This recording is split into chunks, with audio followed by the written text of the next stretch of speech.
that he always knew somebody down at the end of the road, whether it's a private road or whatever it is, and so you just go down there and there'd be somebody at the end of the road and they'd say, "Oh yeah, how are you?" And then all the kind of the stories you get. Anyway, there's a lot of information. There's a wonderful plat book over there that Margot's looking at right now. And it's basically the plat of Lakewood, the 25 by 100 foot lots. There's page after page after page of Lakewood lots, all right? And anyway, so back to the beginning, and I'm just going to kind of plagiarize some of this stuff.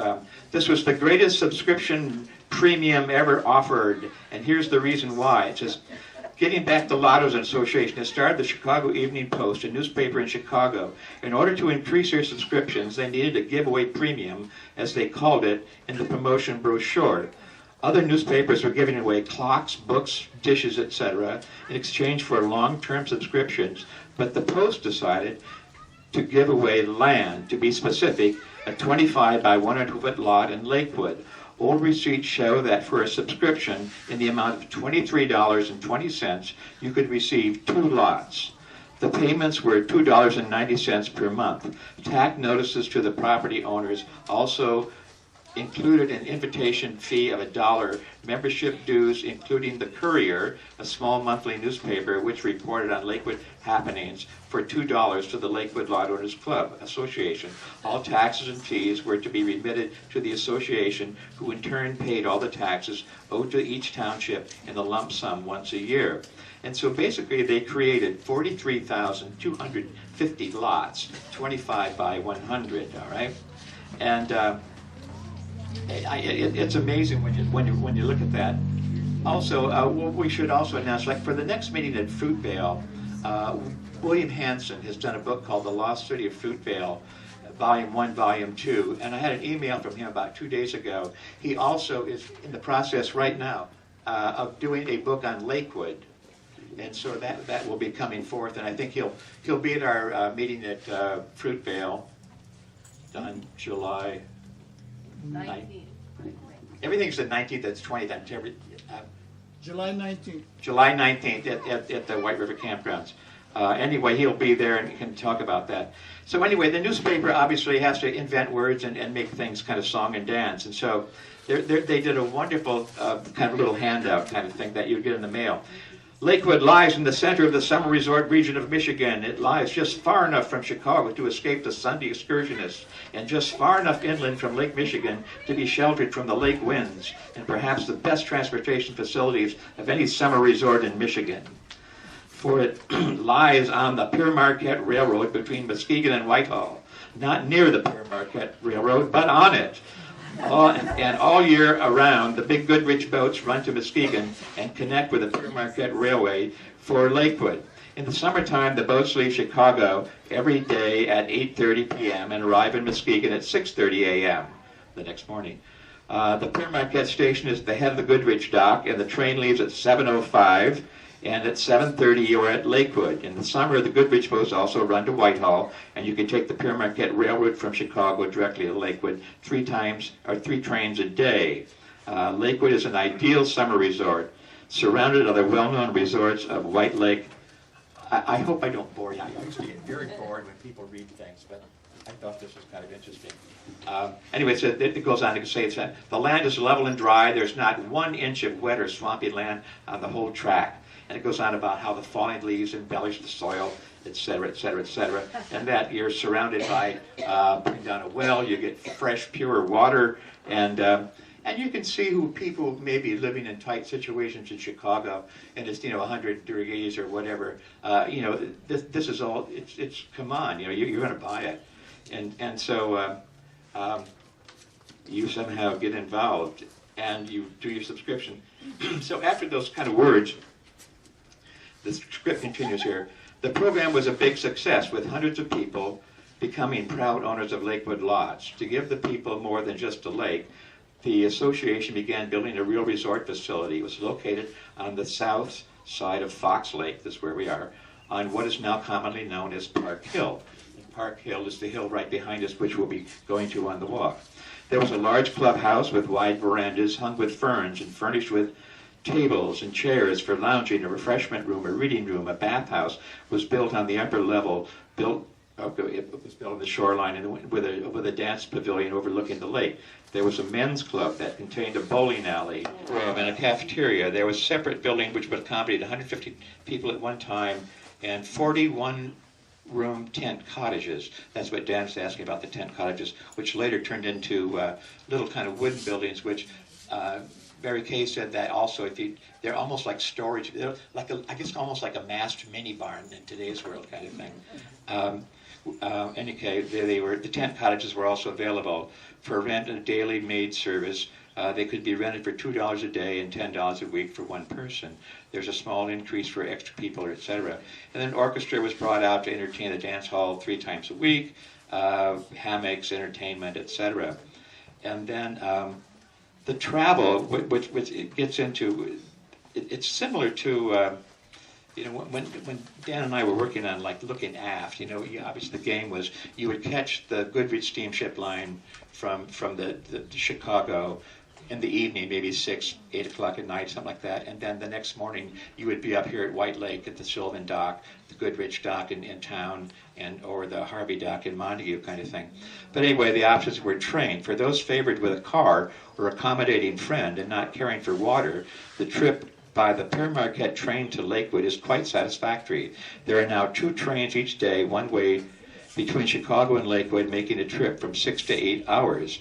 One can leave Chicago at noon, arrive at Lakewood at 7:11 in the evening, or can start at midnight and reach there by 8:30 a.m. Berths can be had on the night train to Muskegon, a bus taken to Lakewood.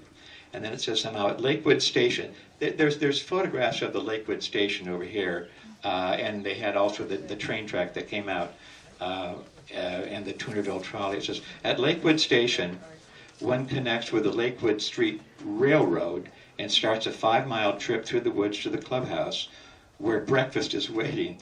The route is around 2 sides of Lakewood Platte, past many private cottages tucked away under the trees.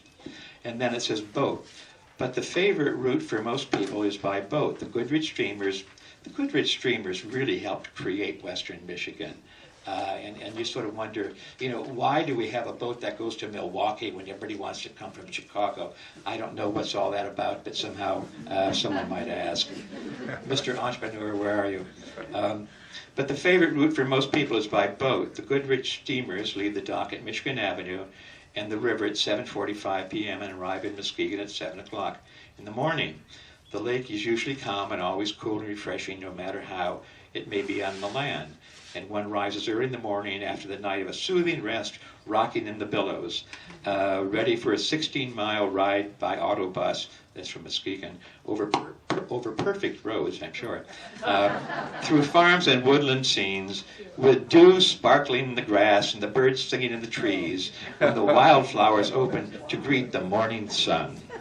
And so, are we going to Lakewood? Or are we going to Lakewood? We're going to Lakewood. And anyway, that's part of the myth and of the propaganda that somehow created it all. And you're lucky Lakewood doesn't have wind. Yeah, well, it said it's far enough inland from the destructive forces of whatever. Anyway, Mary Kay mentioned also, 1912. That's when this all started, and that, in 1912 also. Crystal Lake, the scout camp started. And, that's an interesting story, too, in that somehow Dan could probably help me on this, but basically I think Crystal Lake, kind of the scout camp, started with people like Clarence Pitkin, Ruth is here, etc. They got together, and it's almost like where we are today, that someone has to get something together to promote something, to make something happen, and when it happens, it happens. But somehow, those guys in 1912 had the foresight to sort of, they baited the scout camp basically by saying, we will give you, I think it was 40 acres or something at Crystal Lake. Come on up, gang. Do we have a deal for you? You bring those kids up there to this camp, and it'll be wonderful, etc. What that also meant is that they would buy all their supplies in Montague and Whitehall and Muskegon County, and that's directing business flow, etc. And that worked. And obviously, the Owasso Scout Camp went up to 6,000 acres of land, and just recently they've been dispersing a lot of it, including Crystal Lake. But and then there was the 1920s. Was flapper time, etc. Very successful, big deal. Lakewood, Depression, Depression, 1930s. 1930s, and Mary Kay mentioned the snow. The snow load really crushed a lot of buildings. Also, a lot of people were very depressed and economically depressed, and it was hard times. And so the 30s, and then on that, then came the war years, and then the war years somehow, you couldn't get gas, you couldn't have gas coupons, you couldn't drive, you couldn't go over 35 miles an hour. I mean, all sorts of strange things, etc., that no one today would comprehend as part of the war effort. And so then the war years happened, and then in the 1950s, I was talking to Mary Kay, and there was a guy, and I was thinking of the name, and his name was Jimmy Matz. Anybody belong to Jimmy Matz here? No, but I know I can give you some history. It's coming. Anyway, during World War II, they built endless barrack kind of housing. It was almost like a wartime camp. Rudderman Terrace and different places in Muskegon for the war workers who basically worked at Continental Motors, Lakey Foundry. I mean, Muskegon was really a big gray iron foundry area. And so they were almost like, as I mentioned, wartime barracks, etc. And so then they decided after the war it was time to clear those. And if I'm correct, Jimmy Matz, he was a real estate guy, and so he bought those buildings and he sort of sliced them in half or even in thirds. He went down and recruited North Carolina, South Carolina. This was over at Goose Egg Lake, and recruited people to come work at Camaway and Cannon. He brought those men up here and put them in those huts. They literally had dirt floors, and they worked their buns off till they could get their families to come up here, and they were, I would say, a Quonset hut, because they were, and then even up into the 50s, some of those were still being converted into permanent homes, but that's all across White Lake Drive. Across Russell, right? Across Russell, yeah, yes. Yeah. One of the sort of sensitive things which you don't talk about, etc., is that basically Jimmy Matz, cut these barracks and sold, just cut them in half and just put them out in the countryside, etc. But also the population basically was black. And so then all of a sudden you have a black-white issue, etc. And then also then at some point in time, like Whitehall, the school district here wants to annex to Whitehall, and then that presents kind of all those kind of integration problems, etc. Yes, no, whatever. And so somehow that saga kind of came and went, and then you're now in the 60s, and I think it's very interesting now with what's going on in Lakewood is that basically underneath there still are the 25 by 100 foot lots, and the 40 foot, the right-of-ways. I would urge you to look at the old plat book over here on that one table. I mean, it's page after page after page of Lakewood lots, etc. And that kind of, I think I can stop here and I'll say any questions on what I have had to say. Maybe it was Martha's Vineyard, and they had the old Chautauqua associations from 100 years ago. Right. And they had very small lots, like 25 feet, so that people would come and they tent for a few years, and then they build this darling little, dinky little, Right. yeah, with all the bric-a-brac, Right. very narrow house, and just summer time. Yeah. But also, that kind of gets back to when a couple of years ago when we had that thing called Living Lightly on the Land we did down at Tom Thompson's, and that like people didn't have 5 bathrooms and 5 showers and 3 Johns that are flushing 24 hours a day kind of thing, and you walk down to the pump and carry the water back, and so people live differently, and you can different densities, and also there is water and it'll perk. Yes. Yeah, the situation here in Lakewood is, at the time when we were selling these lots, is you had a picture pump. You didn't have flushing toilets. You had a privy outhouse, and so the demand for percolation into the ground and the movement of that water was very limited. And so you could have a 100 by 100 lot and not have to worry about contamination of the That wells. seems large to me, actually. I So, don't know. the ad called for 2 lots, you got for 23, but you needed to get twice that in order to put a cabin on it. Yeah. Also, a thing like there was an era also that they went through where basically the lake level